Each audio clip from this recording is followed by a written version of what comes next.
The conversation that nobody wants to talk about, but it's important for everyone. Life insurance. Are you covered?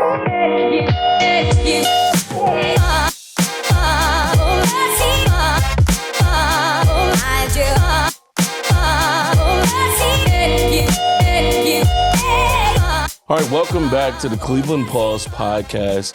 I am excited to introduce a special guest to you all, Warren Lambertson Jr., who happens to be a life insurance agent with New York Life and who's actually my life insurance agent.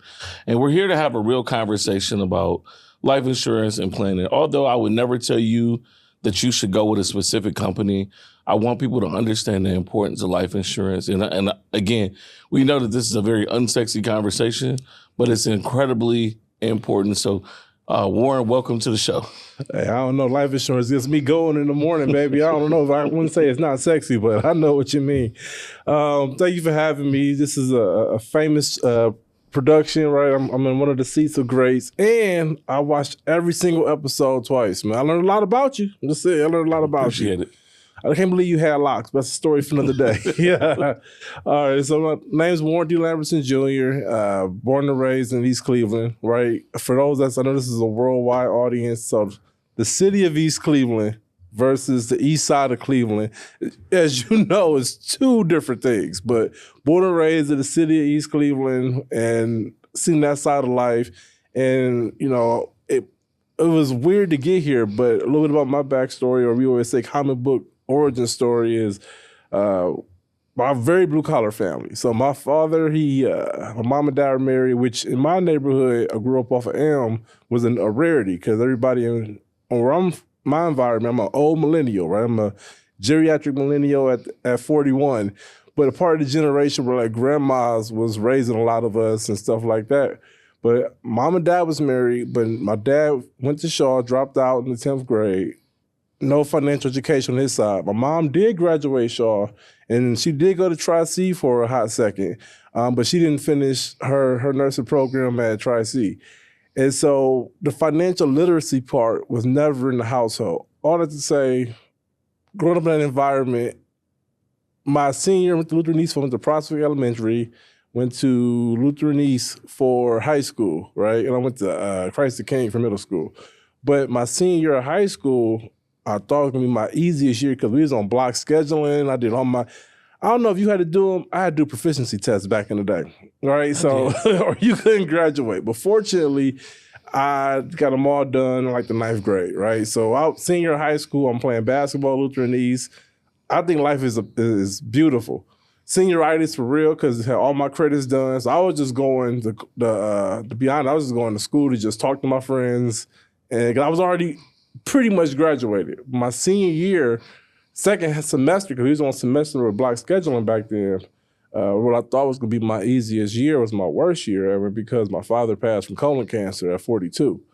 And it's just something you don't even think of, right? Like, you know, you don't think your father's going to be out of here. And I seen his weight drop. I seen him. He was a big guy. He was 5'9", 310 pounds normally. But in 6 months, I seen him go from 310 with the dad belly, right? I got a little one of myself trying to get that down, but I seen him go from 310 at 5'9" to 230 in 6 months, right? And this wasn't no Ozempic or nothing like that. This didn't even exist back then. This was just, you know, cancer was eating him up, and he was the proud generation. You know, the macho man, if something wrong with me, I'm not going to say anything, right? And it wasn't until my mom and my grandma Dorothy, ganged up on him and made him go to the doctor. This is when Huron Road was open in East Cleveland. And they made him go to the hospital. That's where he was diagnosed with colon cancer. I mean, it wasn't even stage 4. It was like stage 12 at that point, right? It was nothing they could do for him, unfortunately. But he passed, but we grieved once, but we didn't grieve twice. When I say that, meaning he did have a decent-sized policy through his job. He worked at Alcoa. You know, no education formally, but in that time when he was coming up, you could just, if you work with your hands, you could just get a job. And he got in Alcoa. He had a group plan. And that plan allowed Mom to pay off the small house we had in East Cleveland, and then me to go to University of Akron. And so I finished my education in Akron. I'm like, okay, well, what do I want to do now, right? That's where I met Orlando, actually, by the way, is, of course, he was big man on campus at the time with Iota Phi Theta, but it's just what I want to do now. And I realized that I had like 1 or 2 jobs after college, and I realized there was nothing else I'd rather do to help people the same way that I was helped, right? And that's what kind of led me to my career in New York Life, is because when I first got into the insurance business, I was doing like what everybody's taught to do in my space. $25,000, $15,000, $50,000, small policies, just burial policies, right? Like, Sister Johnson at the church, or, Deacon Jackson, just the small stuff, right? So New York Life recruited me back in 2014, and that's where I was able to think bigger, better, create estates for people now. So that's just a little bit about my origin story. Thank God for your father, right? Thank God, right? Not a blue-collar guy. He probably didn't even know the box he was checking.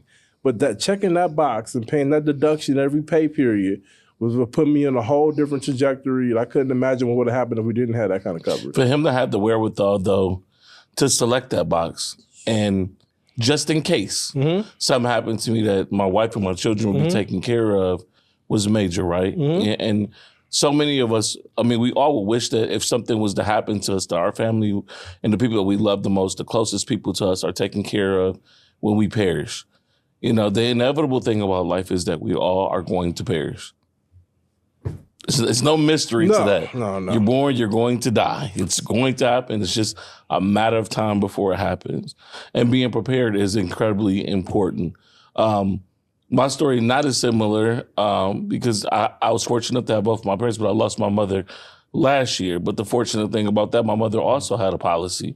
So, her burial or expenses and things, nothing came back to us. We didn't have to worry about paying for any of that stuff for her because she had those kind of things in place. Same thing for my grandmother, growing up with my grandmother, passed away back in 2012. Her funeral costs and everything was taken care of. Her house was left to us. All of those things were taken care of in a way that we didn't have to worry about taking care of anything because it was provided. This is that life planning. This is her and them both understanding that one day I'm going to perish, and I don't want to leave you with a bill. I want to leave you with an asset. I want to leave you with something that can help you continue to grow and move forward. But, that conversation, so for so many young people, although they understand the implications of what could happen and not having it, they still choose not to do it. They still choose to say, I would rather have my money right now, or I don't want to have that conversation. That's morbid. What is life insurance ain't helping me, it's helping somebody else, which is a very selfish way to think about it. But what I'm asking you to speak to the very essence of life insurance, whether you have that mentality or not, why is it so important for us to really get a policy, or really to understand, the implications of what happens if we leave our family without having one? Man, and one story for your mom's loss, and that was recent. My father passed in 2002, and I still think about him every day over 2 decades later. So your mom passing just recently, I know much you love that, my condolences on that one, because people say 6 months a year, it takes longer. And as much as you loved your mom, it takes longer. So my condolences on that. But I think, I got to be careful because, you get in trouble with your friends, right? That's what I say, right? Because of compliance and all type of stuff. You don't get in trouble with strangers, right? Because you button up and you don't say much and no, sir, yes, sir. You get in trouble with your friends, and part of your great organization, how important friendship is. Yeah. So I got to be careful what I say compliance-wise, but I will say is, man, again, life insurance and the Browns are the 2 things that gets me going, right? So, a nice glass of bourbon every now and then, Woodford or something like that. But I'm cheering for the Browns. We need life insurance. Man, listen, we need that in the mental health gentleman, right? The ghetto therapy and everything. Yes. But shout out to him. But I would say is one, I can honestly say this, I've never sold a life insurance policy. I've sold time, right? I've never sold a policy. It's always been, this is how much money you're going to make if you stay alive. Make $100,000, right? Let's say you got a 2-year-old, 5-year-old. I know you got the boys, but let's say you're younger than yours. You got a 2-year-old, a 5-year-old. We usually go off the age of the youngest. And I know when your kids or 18 are never really grown, right? Listen, I was in undergrad. I was still coming back from Akron on the weekend, washing my mom's clothes, hitting her up for stuff, right? So, and I'm 19, 20 years old. But I say all that to say is you make $100,000. Let's say you work another 30 years. You say you're 30 years old, right? You make $100,000. You times that by the number of years that money's coming into the household by the youngest kids. So for simple math, people usually do the age of the youngest. So let's say you got a 2-year-old as the youngest, you make $100,000, right? And let's say you do go to 18. I recommend going to at least undergrad, but let's say you do go to 18. That means you're on the hook for 16 years, right? So do you just times out 100,000? That's assuming you're a bum, you never get a raise, never get a promotion, right? You know, if you're not getting promoted, you're in the way you're getting fired or getting on the PIP. But so I'm assuming you're getting a raise at some point, but let's say you never do. That 100,000, that's 1.6. If you just do 16 years till they're 18, that's the money they're going to be expecting you to bring in is $1.6 million, right? My biggest problem is we got life insurance, right? In the community, it's a whole thing that we have with 10 myths and that we do in the company. We do like the church seminars and we do some of the things like that. We have life insurance. That's not the issue, but it's a fraction of the money that we're going to bring in, right? Like, that's the problem, I think, specific to our community. And then one of the other concerns is I've heard people not want to leave nobody rich, right? Which to me is mind-blowing, right? Like, these are your kids, this is your family, this, that, and the other. I guess if they felt like they never accumulated wealth in real life, why would you leave somebody else well? But that's a selfish mindset. It's not a growth mindset at all. And it's the generational poverty, right? Like, and generational poverty, you talk about generational wealth. Let's just get to generational stability, right? Why does every generation in the Black community got to start from zero? Right? That's something I'm very passionate about. So with life insurance, you might have a plan through work. One thing I would tell you to do, especially in the gig economy, what I find is that people might have a regular job, but they don't have the coverage they need at the job. And a lot of times the coverage at the job, if you leave the job, you leave your coverage, right? It's not portable. Even if it's sufficient, you can have great coverage at your job, and it's only beneficial while you're at your job. If you lose that job or leave that job, you're back at ground zero. They're back at ground. You have nothing. You have nothing, right? And let's say you got a job at 30, your first good job, maybe 25, 30, you finish the MBA program, so it might take you a little later. You leave the job, you're working there for 10 years, now you're 40. Maybe you're a superhero, but me, I know I don't have the same height and weight ratio that I did at 30 that I do at 41. So now you leave the job, and now you don't know what's going on with your health. And so you got to go back to the market. See, it's not health insurance. The biggest thing is that health insurance through Congress and administrations previously, you got to be able to have the opportunity to get health insurance. Life insurance is not like that, right? This is company agnostic, is that, you know, especially the bigger the policy you want, the more you have to prove to be able to get it, right? Yeah. And so if you just have a policy at your work and you leave your job, but now your health changed because you worked there for 5 years, 10 years, you go back to the market, you're now in your 40s. You know, a lot of my friends were in our 40s are doing like a second job, a new career. They transition. They might not be in the same health, height, weight, blood pressure. A lot of times diabetes run big in our family and culturally. And so they might not even have the opportunity. They're still making money. They're still working. Still got a mortgage, got a better car, better house, got a little annoying teacup Pomeranian or some type of little small dog. It seems like the more money you make, the smaller the dog get. I don't know how that works. I need to ask ChatGPT what's the correlation there. More money, smaller dog. But they making money, but the health don't allow. I think they want the convenience of the smaller dog. I think it got to be. I'm telling you, maybe the longer life expectancy. My millionaire clients, right? I'm telling you, they over in Sagamore Hills, Hunting Valley, right? An army of little small dogs, no bigger than your boot. But they rich, so you know it is what it is. But your health, your money doesn't buy life insurance. Your health does. Right? Because you think, oh, I got money, I can get coverage. Don't work like that. So if your health changes, your opportunity to get coverage. And I just want to clarify that too, because that's, I think, the things that people don't understand. The longer you wait to get life insurance, the more it goes up because of your age, right? And your health. Whether you like it or not, your health changes, your body changes over time. And the longer you wait, the more expensive it becomes. 100%. And we thinking about the 2 or 3 biggest things that I think, because I know the NAACP has been the bellwether for watching out for colored people for almost 200, going on 200 years before you know it. At least, 150, somewhere around there, you guys? 115. So you guys have, for over a century, you guys have been like the Avengers for people of color, right? I like that. And so it's the truth. And then one of the biggest things that we have civilly and voting and things like that, it all comes back to finances. And just think about if every generation has another higher place on the rung, the socioeconomic rung or the ladder of life. And so you think about it, perfect example, even going back to like something like the Crown Act, right? Just something that was, where does this connect?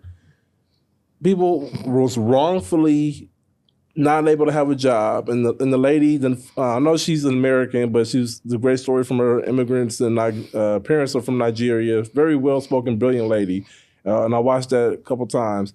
Is they weren't able to, people to Cuyahoga County made some moves with Michael J. Hauser and a couple others and Meredith and everybody. We got great leadership to kind of protect. But imagine being discriminated against because of your hair, your own story about your hair, right? Because you need a job. Went to school, I did what they told me to do. I got my degree, I got in debt. I want the job so I can live my adult life, my quote unquote adult life. But imagine if your grandfather or your grandmother had a big life insurance policy, right? Or even a sizable, not even like a couple million, but like a couple 100,000, all depending what's appropriate. And let's say that policy was in a family trust, like the Rockefellers and so many other. I mean, the Rockefellers and the Vanderbilts have they started both rich, and the Rockefellers still have money. A big part of it is because they use life insurance that goes into the family trust, where the Vanderbilts didn't, and it was gone in 3-4 generations. But back to the Crown Act.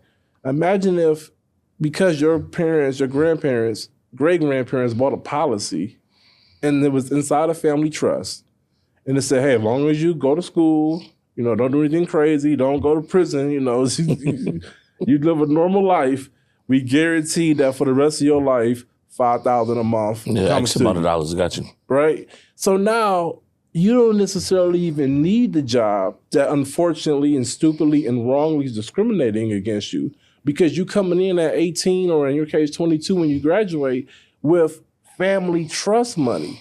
It changes the whole trajectory of what you do and what you don't have to do. But because we have to go make the money to support our lifestyles called being an adult, we don't even have the choice but to conform. Right? We shouldn't have to conform. I'm not saying we should, but I'm saying because we don't start with family inheritance, family wealth, family money, we forced to take whatever opportunities halfway decent that come along. And so part of that is like was my story, because my grandmother did that. And my family was blessed because of that, and not having to worry about certain things. Beautiful. Walking into having a home, having some place to stay, knowing that you always have a home over your head, right? Because your family had the forethought to try to provide that for you, is a beautiful thing.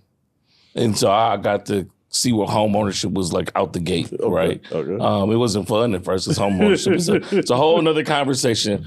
Home ownership is definitely a way to wealth build. However, there's a lot that comes with home ownership, right? Let's not downplay it. It's not a lot of work. It is a lot of work, but it's worth it, right? But future planning, because now the more assets that you get, you need to make sure they're aligned in a way that you can support your family or the people you love the most if you're no longer here, right? I mean, life insurance, I know people think that it's astronomical and it's something they can't afford, but 2 things, I always feel like, A, people who have life insurance are not selfish. They love somebody else, or they feel like they have something to lose. And then B, or they're interested in sustaining an organization or initiative a long time after they're not here. So, we here in the industry I work in, we talk about bequests, right? Life insurance is not just for, a person passing away, leaving it to their family, but they can leave it to their favorite organizations or causes. So if you are a profound lover of the work the civil rights work that the Cleveland branch NAACP or NAACP does as a national organization. You can leave this earth knowing that you've contributed to ensuring that this organization stays here long term. This organization and so many other organizations. And then it's the civic-minded thought of that. So New York Life is a place I've called home for over a decade, since 2014. And so there's two, you could Google it and all that stuff. So it's Ben Feldman is like the legend as far as the most amount of coverage for anybody. He technically did roughly, if you adjust for inflation, about 10 billion with a B. Wow. 10 billion with a B as far as coverage you put in place, face amount, which means the amount of something happens to you that goes to your beneficiaries. But then there's Cirillo McSwain. I'd be remiss if I didn't mention him. He was the first African-American financial advisor that a major insurance company hired, and this is back in 1957. And so Cirillo McSwain was like the Jackie Robinson, so to speak, because they didn't even leadership didn't believe in any, you go with the big insurance companies that a black person would have the mental ability or would have the marketplace. You need both. You need the drive and the intelligence, but you also need the market in order to sustain yourself. And he fought like heck to get his contract with New York Life back in 1957, but he was a key pillar for the civil rights movement in the sense that, one, he was Dr. Martin Luther King Jr.'s actual treasurer for the Southern Leadership Council or Conference, and he was a pallbearer for Martin Luther King. Now, I've been to enough funerals to know that it's only so many spots for pallbearers. But because of what he was able to do in the estates that he was able to create for African Americans in the 60s, in the late 50s, he was a key pillar in civil rights movement because you need money, right? So not just the life insurance part, but helping them with budgeting, he's based out of Chicago, helping them with budgeting, helping them with life insurance, helping them with creating estates. He had the campaign where people were leaving money to their church, right? So, that could go either way based on the Drewskis get. But he's Cirillo McSwain. I wouldn't be if it wasn't for him because he helped African Americans think bigger. And so me personally, I have about, I don't think compliance to beat me up on this too much. I have roughly about over 100 million of face amount that I've helped families with and business with here local in the area. And I'm proud of that number because it takes years to get there, but to say that $100 million plus is in homes because of the work that I did is something to be proud of. And more importantly, I know that I don't just look at the money, I look at it, $100 million, how many homes is that, right? How many educations is that? How many businesses is that's being funded? And not just the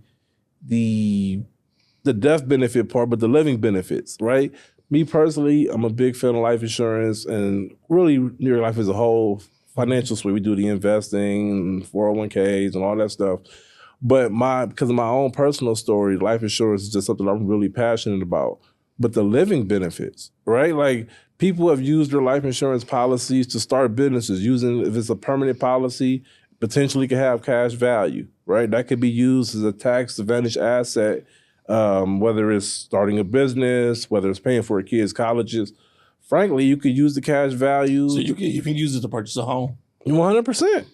100% you can, right? I think people have done that when the banks have said no. They might have had 10, 15,000, 100,000 of cash value in their policy. Now, every policy is made differently, but the biggest difference, and I want to see if I can leave the audience, this worldwide audience, with something. The biggest difference is, one, think bigger, right? You cannot buy a car. And I'm in Cleveland. I spent a lot of time in Michigan, as you know, in the big threes over there. And there's a lot of nice vehicles, right? Me personally, I want the Corvette Z06. I think once I get to a certain, 43, I'm gonna try to get it, right? Like I'm 41 now, but that's an important life insurance policy car. Well, I've already got millions of dollars of coverage, so I'm good. Thankfully, I already got miles in place. You don't need to drive that Z06. They wouldn't let me get it probably if I was trying. Yeah, I'm good now.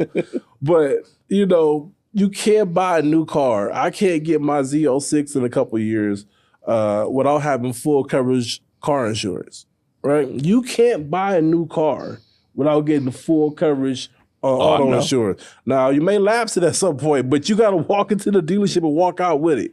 If you have to get full coverage on your car, why not get full coverage on your life? And I really try to stress that I'm so glad our people got life insurance. And, I try to steal game from every culture, every community. One of the things I'm most proud of is I walk into every room as myself. Now, the words might change depending on the audience, but it's the same. I never change my voice. I never be something I'm not, right? That's just how I was raised. And I learned from other communities, other races, other cultures. I literally love everybody who loves their family, who's a good citizen, because you can't get through this world just assuming you know everything, right? And so I see other cultures, they pride themselves, once their child gets a certain age, they get a policy, right? Once they get a certain age, they get a policy. Once, it's on the Indian families and Asian families, they might have 2 or 3 or 4 siblings, and I've seen this happen personally. I think it's beautiful.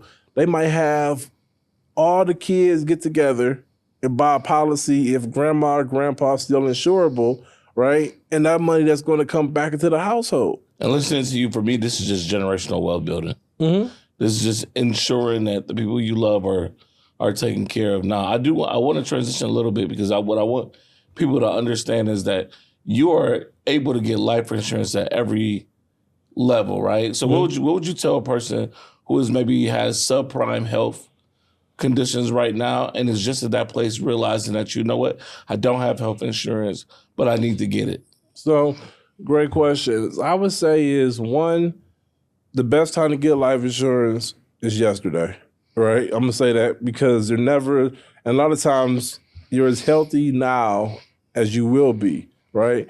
But I would say there's a lot of different carriers and companies that offer types of coverage, right? Some of it is simplified issue, which means it might be a few health questions. Some is guaranteed issue, especially if you're over a certain age. Some companies is 50, some companies is 60, but those are more so senior policies. And then also I would say take advantage of your group plans at work, right? Because one, they may or not be transferable, but a lot of times if the company's big enough that you work at, you might have a guaranteed issue policy, right? And so because it's the insurance companies pooling the risk, there's 100 people work here, okay, 70 of them going to be healthy, 10 of them going to be super healthy with like abs and go crossfitting and stuff like that. And then, you might have 20 that might be substandard, but because you pool everybody, the people that are, the 20 that aren't healthy, are able to take advantage of the program at the job. I always felt like it was just smart just to know it anyway, though, right? You need to know. You need to know because you got to look at it, right? Me personally, I got my coverage. I have millions of dollars of life insurance on myself. I'm a dad. I'm a family man. I believe in what I'm doing. I always, coming from East Cleveland, you couldn't talk about something you didn't live, right? That's just rule number one. So I couldn't tell you about coverage if I only got 10,000 or 25,000. But one of the things that I had in the back of the mind, I just had to go through with it, and was a colonoscopy this past couple of days ago, right? Like last week at the Cleveland Clinic. And it was something I didn't want to do, but I had to do it. But knowing what my father went through, I got my policies early. I got multiple policies in different points in my career. When I started making more money, I started thinking bigger myself. But those experiences taught me what my health was. Now, fortunately, I don't have cancer, and the colonoscopy came out clear. But I commend you on going to do that early. Man, that's a whole conversation we haven't had a conversation about. Is the health aspects for young men that make us uncomfortable? Seeing. I remember my father died. I knew I would love my dad to death. Again, my mom and dad married, great childhood, so I was fortunate. I'm an only child, but I had a great experience. And the only resentment I had for years was I was just like, why didn't he take better care of himself, right? Loved me, took me to basketball games, play catch, all the, because he didn't have a dad. So he was like, I want to make sure I'm a dad because I didn't have one. So, but my only resentment was that he didn't take better care of himself. But it's through the life insurance policies and going through his experiences, because they're doing A lot of times they're doing blood work, right? Listen, it's a lot that goes in your blood. They can find out. Listen, you think you healthy until they got a needle in your arm and they come back with the email about what you got and triglycerides and A1Cs and all type of stuff. You're, ooh, you know what I'm saying? You be eating like a bird for a couple of days because you feel bad after you get the results. But taking that accountability, why are we working this hard to make this kind of money and to take trips? I see everybody's IG, right? I'm a regular person. I see everybody's, the gram, the snaps and all that type of stuff. And, Facebooks, X and living life. And we're not going to make it past 50 in good health. We're going to be here after 50, Lord willing, but we're going to be, fighting glaucoma, 700 blood pressure, all types of stuff. Maybe senile. Maybe senile early, dementia early. A lot of this stuff is presentable. So the life insurance part, going through the process, allows you to get that report back and make sure you look as good on the inside as you do on the outside. And when you do have the bigger policies, you move different, right? I don't even go. I'm from East Cleveland, and certain things still in me, but I learned to push them down, to quell them a little bit on the family man side. But I don't even go to certain places, right? For me, knowing that I have millions of dollars of coverage on my own head, I try to make sure that I have that much money in my retirement account or that much money in my business checking account. Like I want to be I might be, if something happens to me, my son's a millionaire, right? But I want to make sure that while I'm here, I'm able to get to that millionaire status while he's able to enjoy it together. And that's what I would say. The biggest thing is the compliance. Fully thing I can say is, if I got a second, is term and perm. So with that being said, I was going to ask you, to new listeners who don't have health insurance, and right now you've sparked that interest, what is the greatest advice that you can give to them right now? Oh, no, good one. Health insurance, I would say call somebody else. But on life insurance, I would say one is... Yeah, health, life, all. Yeah, you say health, I'm like, I don't know. But I'm so quick to say health insurance because you know what? It's ironically because we are living in an economy right now where people are struggling to find health insurance. Yeah. We are living in an economy where people are struggling to purchase food. We are living in an economy where people are struggling to pay their mortgages and their lights. And all of these are equally important, but if you don't have life insurance, you need that as well. Well, yeah. No, I'm with you on that one. That's why I appreciate the work you do. You've always had a heart for nonprofits and public service, and I appreciate it about you because somebody needs to be fighting the good fight and actually an advocate, right? Because all skin folk ain't kinfolk, unfortunately. Right. But on the best advice I give somebody is, so I hope this helps, is there's term insurance and there's permanent insurance. I'm more partial to whole life for various other reasons, but there's term and permanent. Let's just focus on that too. Term insurance is like renting your coverage, right? It's like you have a nice home and where I'm gonna put you? You're renting a nice house in Chagrin Falls. And I ain't gonna put you in the hood or nothing like that. I'll put you. Imagine you have a nice home in Chagrin Falls, right? It's beautiful, right there off of Main Street. You don't own it, you just renting it. It gives you the ability to get the nice home for a small price. There's no down payment or anything like that. A small price when you're younger and you're healthier. And when you're healthier. But then when you rent an apartment, you're not going to keep renting the same apartment for 30, 40 years. No. So when you rent a home, one, it gets more expensive over time. Not in the beginning, but over time it does. Two, you can't rent that home in Chagrin Falls, no matter how nice it is, and get a home equity line of credit. Only the landlord could do that. Right? Yep. And then it's not yours. It's not yours. And you got to worry about paying more money. You don't have any equity in it. And you know it's going to get more expensive. And you can't live there forever. That's it. I mean, essentially renting your coverage. Mm-hmm. That's what term insurance is. Whole life, well, I say whole life because I'm partial to it, but permanent insurance is like owning your coverage, right? When you say, you know what, you're making money now, you've been in your job for a couple of years, same house in Chagrin Falls, you go talk to the landlord, say, I want to buy the house, great. Costs way more money up front, but that price never changes. You pay that mortgage in Chagrin Falls, it's never changing. You're locked in. You're locked in. Yep. You can stay there as long as you live, right? You don't have to worry about, I can only stay here 5 years, 7 years, 2 years. Nope. You can stay there as long as you want to. And it's the equity part. So if you want to pull the equity out of the home, or in this case, the permanent policy, you have an opportunity to do that at a tax-advantaged way, right? So higher upfront costs, but that's it. When you turn 45, 55, 65, 75, you're paying what you pay when you start up, and you're building equity. So term insurance is like renting your coverage, right? Whole life or permanent insurance, and there's different types of permanent, is the equivalent to owning your coverage. And so what I would tell people is, when this is the bias part come in, you could get a term policy for very affordable prices, right? You can go online, use AI, you can get term coverage for very affordable. What I recommend, whatever you decide to do, is consider a company where it allows you to upgrade, what we call convert. You know about conversion well. I call.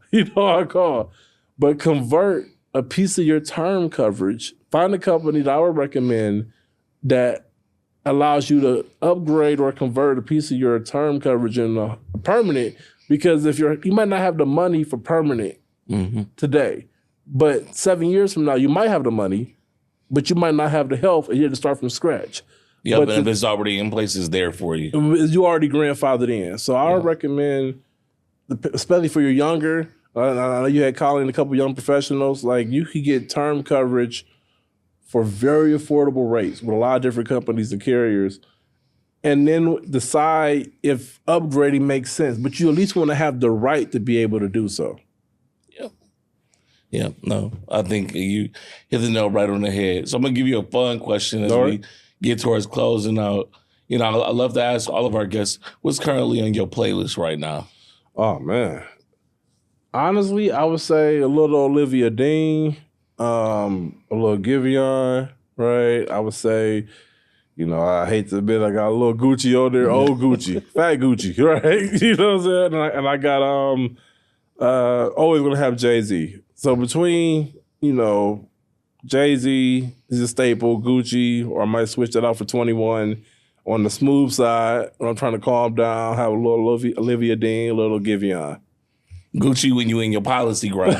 10-17, baby. Right. All right, well, Warren, man, it's been an absolute pleasure to have you on the Cleveland Pulse podcast, man. You've given some great information, and you've given really just gems on what people should be looking to do. Thank you. If there was somebody out there who wanted to contact you, how could they contact you? Well, I probably would say LinkedIn is probably the easiest way, because one, I ain't got to worry about nothing that's all compliance approved. So my name, Warren D. Lambertson Jr., right? Warren D. Lambertson Jr., LinkedIn, we all adults. Nobody's, 17 years old. You probably got LinkedIn, use it. And, social media is the same thing. Everything's under my name, Warren D. Lambertson Jr. So if you ever just need some advice and you want somebody to give you some directions on insurance or life policies, consider talking to Warren. Or if not Warren, talk to somebody who's an expert in understanding what you need to help you cover your family in the event of a loss of you, right? All right, again, I want to thank you for coming by today, man. It's been an absolute pleasure to have you. And to our audience out there tuning in, if I don't see you before the next time we record, do the best to take care of yourself, and we look forward to seeing you soon. Peace.